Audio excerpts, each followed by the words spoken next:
Class 12th agriculture biology का chapter number 10 है केंचुए की संरचना एवं कृषि में महत्व, structure of earthworm and importance in agriculture. केंचुए के बारे में पढ़ने वाले हैं। क्या क्या इंपॉर्टेंट क्वेश्चंस पूछे जा चुके हैं, क्या क्या इंपॉर्टेंट क्वेश्चंस पूछे जा सकते हैं, इंपॉर्टेंट टॉपिक्स कौन से हैं उनके बारे में डिस्कस करने वाले हैं। चलिए स्टार्ट करते हैं। केंचुआ अर्थवर्म का सबसे पहले आपको साइंटिफिक नेम मालूम होना चाहिए, फेरेटिमा पोस्थुमा। फिर उसकी बाह्य संरचना दे रखी है, एक्सटर्नल स्ट्रक्चर। तो उसमें आपको याद करने लायक बात क्या है, आपको इसका साइज़ मालूम होना चाहिए। 150 मिलीमीटर लॉन्ग होता है और 3 से 5 मिलीमीटर ये चौड़ा होता है। इसमें 100 से लेकर 120 सेगमेंट्स होते हैं, खंड होते हैं, खंडी भवन मिलता है, सेगमेंटेशन पाया जाता है। यहाँ पहले सेगमेंट को कहते हैं पेरिस्टोमियम, परितुंड, और उसमें मिलता है माउथ, और उसी के अंदर सिचुएटेड होता है माउथ, और माउथ को घेर कर रखने वाली संरचना को, स्ट्रक्चर को कहते हैं प्रोस्टोमियम। इसमें कन्फ्यूज़न हो जाता है, कन्फ्यूज़ नहीं होना है। पेरिस्टोमियम पहले सेगमेंट को कहते हैं और प्रोस्टोमियम माउथ को कवर करने वाली स्ट्रक्चर को कहते हैं। इसके बाद 14th, 15th और 16th सेगमेंट्स आपस में मिल जाते हैं और एक चैम्बर बनाते हैं जिसे कहते हैं क्लाइटेलम, और इसी क्लाइटेलम में कोकून बनता है। कोकून में होते हैं अंडे और स्पर्म्स। फिर आपको याद करना है पाँचवां छठा, छठा सातवां, सातवां आठवां, आठवां नौवां। ये जो सेगमेंट्स हैं इनके बीच में अंतरखंडीय खाने होते हैं, इनके बीच में इंटरसेप्टल रीजन्स होते हैं। उन इंटरसेप्टल रीजन्स के ऊपर कुछ पोर लाइक स्ट्रक्चर होती है, कुछ सुराख होते हैं, उन्हें कहते हैं स्पर्मेथिकल पोर्स, शुक्रधानी रंध्र। इनका काम क्या होता है, दूसरे केंचुए से स्पर्म को कलेक्ट करना। 14th सेगमेंट में होता है फीमेल जेनिटल पोर और 18th सेगमेंट में होता है मेल जेनिटल पोर। फिर अपने बात कर सकते हैं इसके पास गमनांग कौन से पाए जाते हैं। केंचुए में लोकोमोटरी ऑर्गन्स क्या होते हैं, तो अपने बोलेंगे शूक होते हैं, सिटी होते हैं, जिनकी वजह से वो चल पाता है। और ये लोकोमोटरी ऑर्गन जिनको शूक या सिटी बोल रहे हैं वो पहला, आखिरी और 14वां, 15वां, 16वां इन सेगमेंट्स में नहीं मिलता है।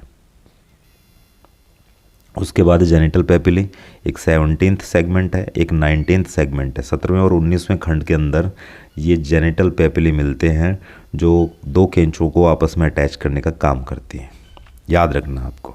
इंटरनल स्ट्रक्चर में रेस्पिरेटरी सिस्टम पूछा जा सकता है, अपने बोलेंगे नहीं पाया जाता। और इसका जो हीमोग्लोबिन है वो प्लाज्मा में घुला रहता है। उसके बाद सर्कुलेटरी सिस्टम है, परिसंचरण तंत्र है। इसमें अपने बोलेंगे कि चार जोड़ी हृदय पाए जाते हैं, हार्ट पाए जाते हैं 7वें, 9वें, 12वें और 13वें सेगमेंट में। टोटल हो गया 8। उसके बाद एक्सक्रीटरी सिस्टम है, नेफ्रेडियल सिस्टम मिलता है। ये फिल इन द ब्लैंक्स में पूछा भी जा चुका है कि केंचुए का एक्सक्रीटरी सिस्टम क्या होता है, तो अपने बोलेंगे नेफ्रेडियल सिस्टम होता है। इनमें नेफ्रेडिया मिलते हैं दो टाइप के, एक तो होते हैं एक्सोनेफ्रिक और एक होता है एंटेरोनेफ्रिक। एंटेरोनेफ्रिक होते हैं जो आंतों में खुलते हैं, एक्सोनेफ्रिक है वो बॉडी से बाहर खुलते हैं। इसके बाद नर्वस सिस्टम है, तो नर्वस सिस्टम वेल डेवलप्ड होता है जैसे इंसान में मिलता है, बस वहाँ पर ब्रेन नहीं है, ब्रेन की जगह तंत्रिका वलय पाई जाती है, नर्व रिंग पाई जाती है। वो ठीक अपनी तरह और ठीक इंसान की तरह उनके नर्वस सिस्टम में भी 3 पार्ट्स होते हैं। पहला होता है सीएनएस, केंद्रीय तंत्रिका तंत्र, फिर आता है परिधीय तंत्रिका तंत्र जिसको पीएनएस कहते हैं, और तीसरा होता है सिंपैथेटिक नर्वस सिस्टम, अनुकंपी तंत्रिका तंत्र। रिप्रोडक्टिव सिस्टम में याद रख लेना है केंचुआ द्विलिंगी होता है, मोनोसियस होता है, या इसको उभयलिंगी हर्मेफ्रोडाइट कहते हैं। इसका मतलब मेल फीमेल अलग अलग नहीं होते। केंचुए को मेल कहना या फीमेल कहना गलत होगा।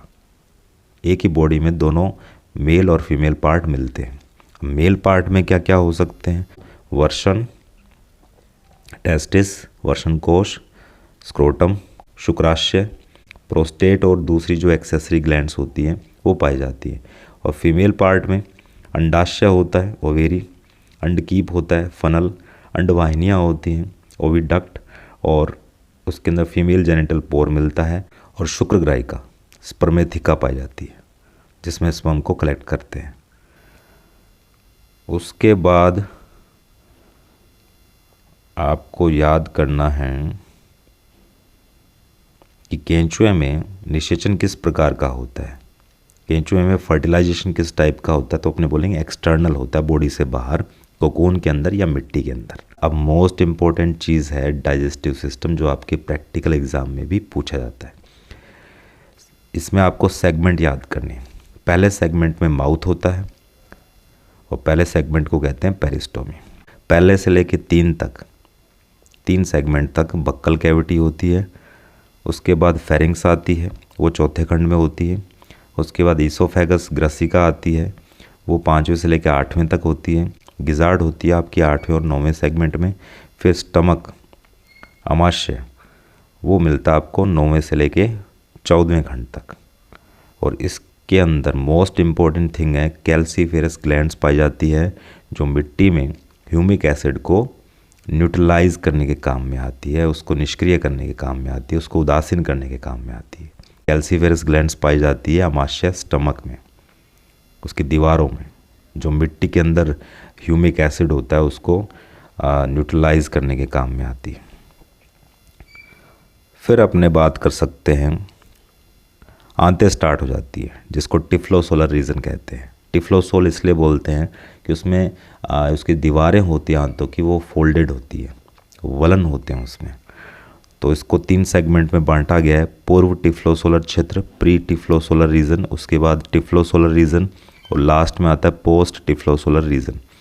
ये जो प्री टिफ्लोसोलर रीजन है ये 15वें से लेकर 26वें सेगमेंट तक फैला हुआ रहता है।